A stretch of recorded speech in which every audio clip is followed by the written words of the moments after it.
Bueno, vamos con el segundo de los teoremas de la serie de 3.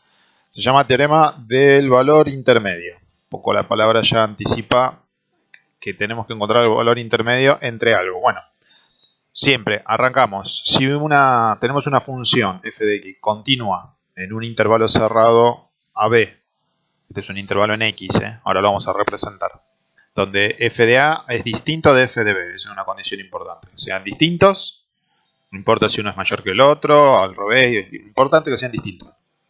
Sí, seguro, uno de los valores va a ser mayor que el otro. Y k es un número real entre estos dos valores, o sea, entre esos dos valores, f de a y f de b.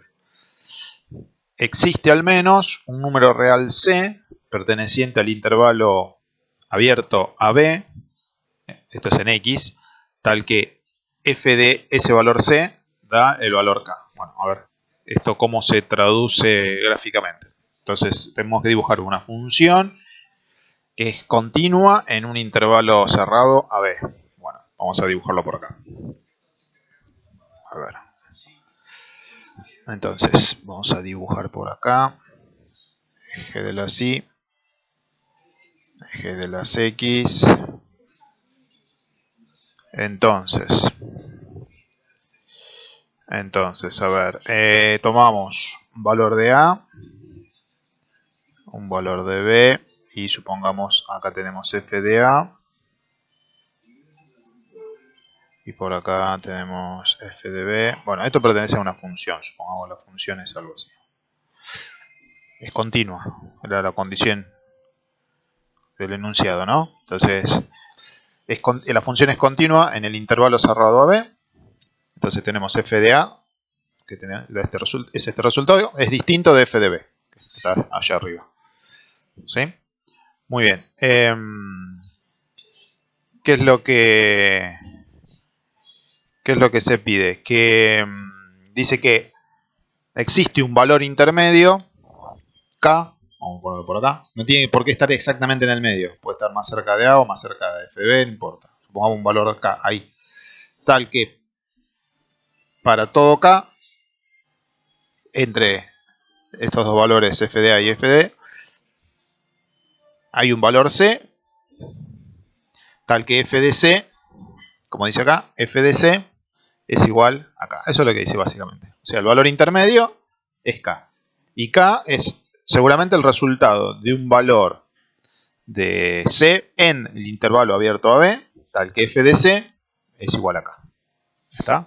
Eso siempre es, digamos, característico e identificatorio de que la función es continua. Se cumple esa propiedad. Entonces, a ver si podemos repasar el enunciado y ver también el gráfico. Dice así, a ver, ahí se ve. Teorema del valor intermedio. Si f de x es una función incontinua en un intervalo cerrado AB, eso es lo que tenemos graficado acá. En el intervalo AB dibujamos una función continua, donde f de a distinto de f de b. Bueno, vemos que f de a distinto de f de b.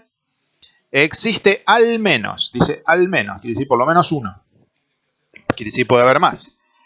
Puede haber, existe al menos un número C, tal que que es un valor C, que también es un número real y que pertenece al intervalo abierto a B, tal que f de C, que es lo que está pasando acá, es igual a K. F de C igual a K. Dice al menos uno. ¿Eso qué quiere decir? Bueno, a ver si podemos dibujar alguna función por aquí debajo. Puede pasar esto. Veamos. Vamos a dibujar ahí. Volvemos otra vez. Tenemos A, B y tenemos acá f de A. Y por acá en la función, bueno, supongamos que hace algo así la función. F de B. F de B.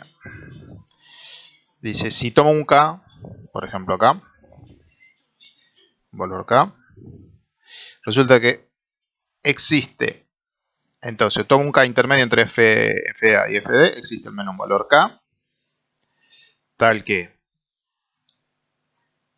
hay un valor C del intervalo abierto a B, ese es el valor C, tal que f de C es igual a acá. Dice al menos 1. ¿Por qué? Porque puede haber más de uno. Acá tenemos otro. Acá hay otro C. Podemos llamarlo C'. Y si seguimos ahí, creo que ahí podemos sacar otro, C segunda. Entonces, en este caso particular, para este valor intermedio, hay más de un valor C dentro del intervalo AB, tal que f de C es igual a acá. F de C igual a acá, f de C' igual a acá, f de C segunda igual a acá. Entonces, por eso el tema esto viene a aclaración de, existe al menos, existe al menos un valor real C. Hemos encontrado que puede pasar que existe más de uno. ¿Sí? Bueno, ese es el teorema del valor intermedio.